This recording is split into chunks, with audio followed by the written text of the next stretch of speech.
This channel does not promote any violent, harmful, or illegal activities. All content provided by this channel is meant for an educational purpose only. Top quality और consistent performance के लिए सिर्फ silver pumps नाम याद रखना। এবার পাহাড়ে নিয়োগ দুর্নীতি মামলায় শিক্ষকদের বেতন বন্ধ। পাহাড়ে নিয়োগ দুর্নীতিতে বেআইনিভাবে নিযুক্ত ৩১৩ জন শিক্ষকের বেতন বন্ধ করা উচিত, এমনটাই বলল হাইকোর্ট। হাইকোর্টের আর কি পর্যবেক্ষণ জানবো, সহকর্মী শ্রাবন্তী সাহা রয়েছেন টেলিফোন লাইনে। শ্রাবন্তী, একাধিক দুর্নীতি সামনে আসছে। পাহাড়ে যেভাবে শিক্ষকরা নিযুক্ত হয়েছিলেন তা নিয়ে মামলা ছিল। এর আগেও বহুবার বিচারপতি বলেছেন নিয়োগ কিভাবে হয়েছে রাজ্য সরকার সেটা জানাও। আজকে যাবতীয় নথি দেখে বিচারপতি বিশ্বজিৎ বসু ৩১৩ জন শিক্ষকের বেতন বন্ধের নির্দেশ দিয়েছে। রাজ্যকে সময়সীমা দেওয়া হয়েছে ৭২ ঘন্টা। এই চূড়ান্ত সময়সীমার মধ্যে যাবতীয় এই শিক্ষকদের ডিটেলস জোগাড় করে তাদের বেতন বন্ধ করতে বলা হয়েছে। একই সঙ্গে রাজ্যের ভূমিকায় প্রশ্ন তুলেছেন বিচারপতি। তার বক্তব্য, এই শিক্ষকদের ন্যূনতম প্রশিক্ষণ রয়েছে কিনা সেটা সন্দেহ রয়েছে। এদের শিক্ষাগত যোগ্যতাটা কি, কারা নিয়োগ দিলেন, এমন এটাও বলেছেন যে যদি এদের পরিবার এবং শিশুদের কথা মাথায় রাখতে হয় তাহলে এই সমস্ত বেআইনিভাবে নিযুক্ত যারা শিক্ষক হয়েছেন তাদের জন্য যে সমস্ত শিশুদের ভবিষ্যৎ নষ্ট হতে বসেছে তাদের কথা ভাবতে। একেবারে শ্রাবন্তী, অনেক ধন্যবাদ তোমাকে। পরে খবরে নজর রাখবো। মুখ্যমন্ত্রীর পরামর্শে স্বেচ্ছাশ্রম দিতে কি রাজি হবেন চাকরিহারা শিক্ষকরা? বৈঠক থেকে ফিরে এবার শহীদ মিনারে পরবর্তী বৈঠক। এরপর কি সিদ্ধান্ত নেবেন তারা, সিদ্ধান্ত জানাবেন চাকরিহারারা। আপাতত তারা বৈঠক করছেন। এই মুহূর্তের আরও একটা আপডেট জানাচ্ছি আপনাদের। মুখ্যমন্ত্রীর পরামর্শে কি স্বেচ্ছাশ্রমে রাজি হবেন চাকরিহারা শিক্ষকরা? বৈঠক থেকে ফিরে, অর্থাৎ নেতাজি ইন্ডোর থেকে ফিরে এবার তারা বৈঠকে বসছেন শহীদ মিনার চত্বরে। এরপরে কি সিদ্ধান্ত নেবেন তারা, কি পদক্ষেপ করবেন, সেই সিদ্ধান্ত নিতেই এখন বৈঠক করছেন চাকরিহারারা। খানিকক্ষণ আগে নেতাজি ইন্ডোরে চাকরিহারাদের সঙ্গে বৈঠক করেন মুখ্যমন্ত্রী। সেখানে মুখ্যমন্ত্রী আবেদন করেন স্কুলে যান, পড়ান, স্বেচ্ছাশ্রম দিন। ২ মাসের স্বেচ্ছাশ্রম দিলে ২০ বছর নিশ্চিন্ত থাকতে পারবেন, এমনটাই আশ্বাসবাণী শোনা যায় মমতা বন্দ্যোপাধ্যায়ের গলায়। তারপর সেই বৈঠক থেকে ফিরে এবার শহীদ মিনার চত্বরে আবার বৈঠক। এরপরে কি সিদ্ধান্ত নেবেন তারা, সেই সিদ্ধান্ত নিতেই বৈঠকে বসেছেন চাকরিহারারা। মমতা বন্দ্যোপাধ্যায় আজ নেতাজি ইন্ডোরে কি আবেদন করেন চাকরিহারাদের শোনাবো আপনাদের। শিক্ষক শিক্ষিকারা তাদের কাজে তারা যেমনভাবে কাজ করছেন তারা কাজ করবেন, তাদের যেন কোনো রকমভাবে কোনো অসুবিধে না হয়। শিক্ষক না হলে আমার শিক্ষা ক্ষেত্রটাই টোটাল কোলাপস করে যাবে, বাচ্চারা পড়াশোনা করতে পারবে না। অনেকে খাতা দেখছেন, তারা খাতা দেখতে পাচ্ছে না। ভাই দাঁড়াও, তুমি কি অযোগ্য লিস্টে আছো? দাঁড়াও, তুমি কি অযোগ্য লিস্টে আছো? তুমি যোগ্য না অযোগ্য লিস্টে? তো যোগ্যদেরটা তো বলে দেওয়া হয়েছে, আবার কি? We have said everything. I think it is clear, it is very clear, nothing is left out. বলে দিয়েছি যারা যোগ্য তারা পাবেন, চিন্তা করার কোনো কারণ নেই। গায়ের জোরে ফোর্সফুলি তর্ক করে কিছু হয় না, ভালোবাসার দ্বারা যেটা হয়। কি ব্যাপার, কি ব্যাপার? ওটা তো আমি আইনের ব্যাখ্যা বললাম।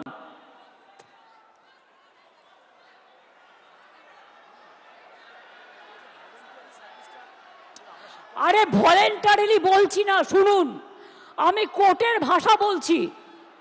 Please understand, now we are under the court verdict and court judgement.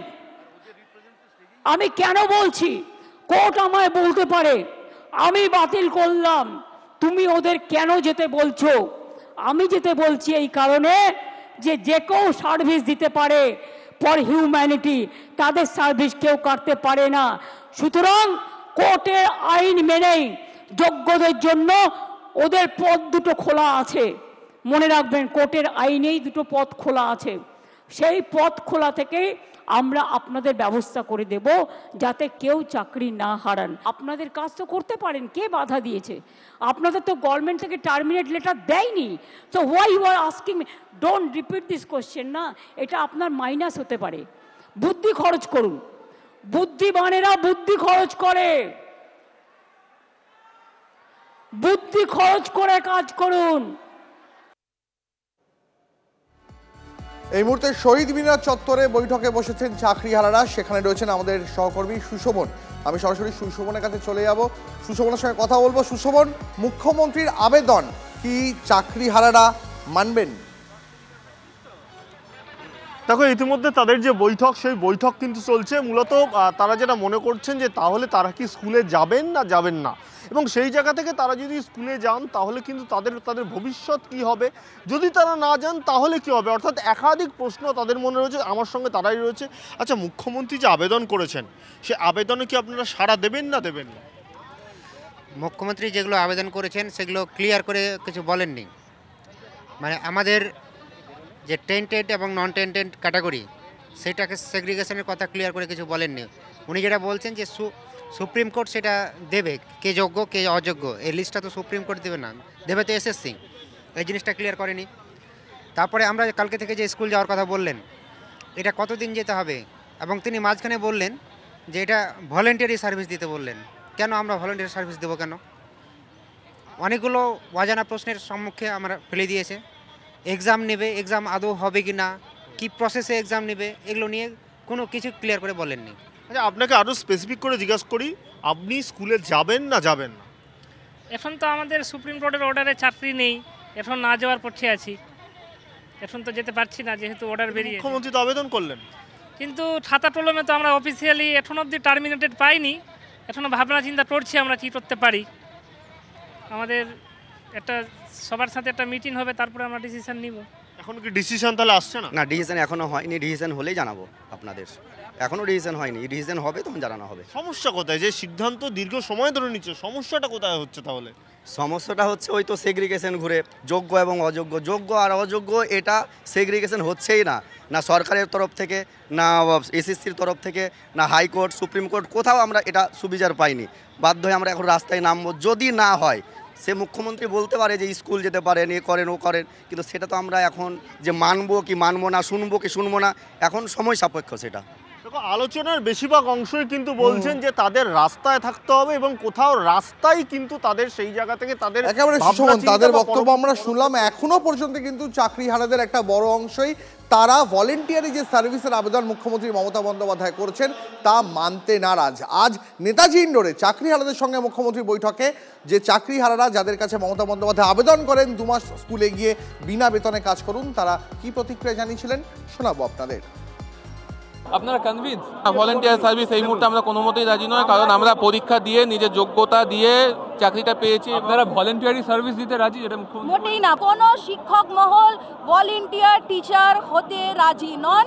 তবে আমরা একটি জায়গায় আশ্বস্ত হয়েছি, মাননীয়া বলেছেন যে কোনো যোগ্য শিক্ষকের চাকরি যাবে না। এখান থেকেই আমরা কিছুটা হলেও আশাবাদী। মুখ্যমন্ত্রীর কথায় কি আপনারা আশ্বস্ত? আমরা কিছুটা হলো আশ্বস্ত, পুরোটা আশ্বস্ত হতে পারলাম না। পুরোটার আশ্বস্ত বললেন, তার কারণ তিনি ভলেন্টিয়ারি সার্ভিসের কথা বলছেন। এটা শুধুমাত্র আমাদের টাকার বিষয় নাই, আমাদের সম্মানের বিষয় এখানে জড়িয়ে আছে, কারণ আমরা চোর অপবাদ নিয়ে রাস্তায় বেরোতে পারবো না। ভলান্টিয়ারি আমরা এইসব জানি না। আমরা শুধু একটা জিনিসই জানি যে যোগ্যদের একটি পৃথক লিস্ট প্রকাশ করুন। এত দুর্নীতি হয়েছে এটা স্পষ্ট, সুতরাং যোগ্যদের পৃথক লিস্ট দিন। মাননীয় মুখ্যমন্ত্রীকে বলতে হবে তিনি কোন পক্ষে আছেন, যোগ্যদের পক্ষে না অযোগ্যদের পক্ষে। এটা পরিষ্কারভাবে আজকে পরিষ্কার হলো না, এক গাদা ভাষণ দিয়ে তিনি চলে গেলেন। এই নতুন আন্দোলনের, নতুন অভ্যুত্থানের সৃষ্টি হবে পশ্চিমবাংলায়। ভলেন্টারি সার্ভিস আমরা গ্রহণ করব না। চাকরিহারাদের বক্তব্য, তারা 2 মাস স্কুলে গিয়ে ভলেন্টিয়ারি সার্ভিস দেবেন না। আপনাদের শোনাবো এর পরে কি বললেন রাজ্য বিজেপির সভাপতি সুকান্ত মজুমদার। কিন্তু সরকারের কাছে লিস্ট নেই কতজন অযোগ্য কতজন যোগ্য। অদ্ভুত একটা ফ্যালাসি চলছে পুরো বিষয়টা নিয়ে। মাননীয় মুখ্যমন্ত্রী সার্কাসের মতো খেলছেন। চলবে না এই খেলা। অনেক খেলা হয়েছে, গানও বাজিয়েছেন আপনারা। এরপরে পশ্চিমবঙ্গের জনগণ খেলবে, এবং এই শুধু 26,000 নয়, কয়েক লক্ষ বেকার যুবক যুবতী, প্রায় 22-23 লক্ষ বেকার যুবক যুবতী তারা অ্যাপ্লাই করেছিল এই চাকরির জন্য। আপনি তাদের সবার জীবন নিয়ে খেলেছেন, এবং পশ্চিমবঙ্গের এই 10 কোটির কাছাকাছি মানুষ, তাদের শিক্ষার, তাদের ভবিষ্যৎ প্রজন্ম, 10খানা প্রজন্মকে আপনি সম্পূর্ণভাবে বিকলাঙ্গ করে দিলেন। শিক্ষাগতভাবে আপনি বিকলাঙ্গ করে দিলেন মাননীয় মুখ্যমন্ত্রী।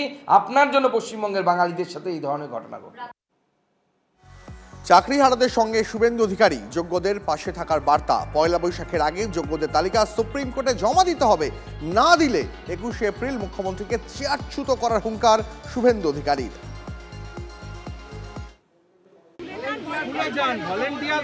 কেউ দেবেন না, আমি ভাই বোনেদের বলবো কেউ দিবেন না। 15ই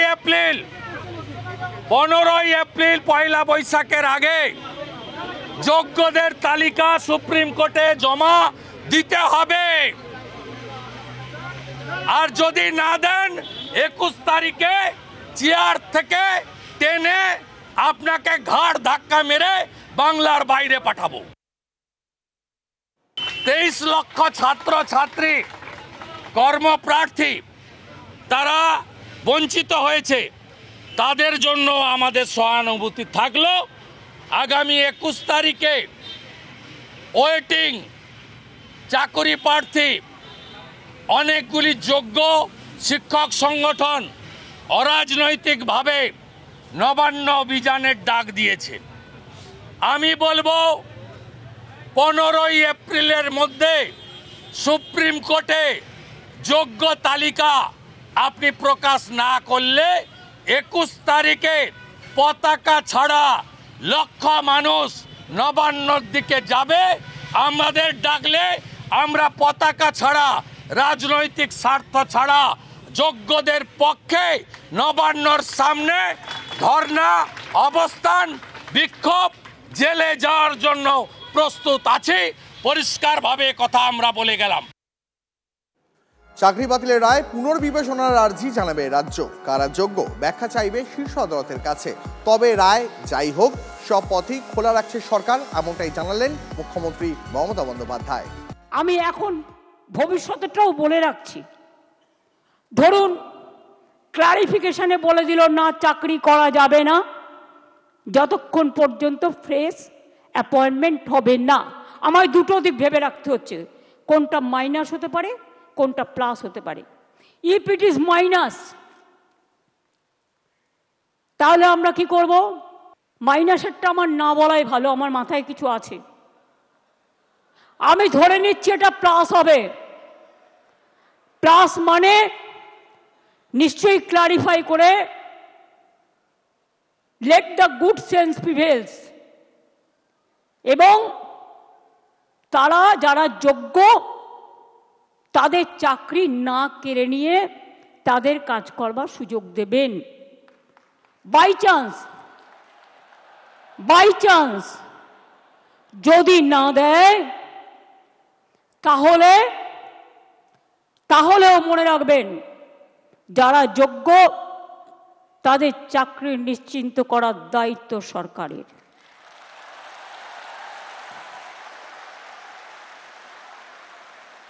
পরিষ্কার বলছি, কোনো রাগঢাক নেই। সুপ্রিম কোর্টের আইন অনুযায়ী করব। কিভাবে করব? যখন কেউ পথ দেখায়, পথের মধ্যেই পথ খুঁজে নেয়। পথে চলতে গেলে গর্ত আসতে পারে, পথে চলতে গেলে কিছু রাস্তা ভাঙা থাকতে পারে, বাট ভাঙা রাস্তা পেরিয়েই মানুষকে এগিয়ে যেতে হয় সফল রাস্তায়। এবং তাই মনে রাখবেন, আমাদের plan A ready, B ready, C ready, D ready and E ready.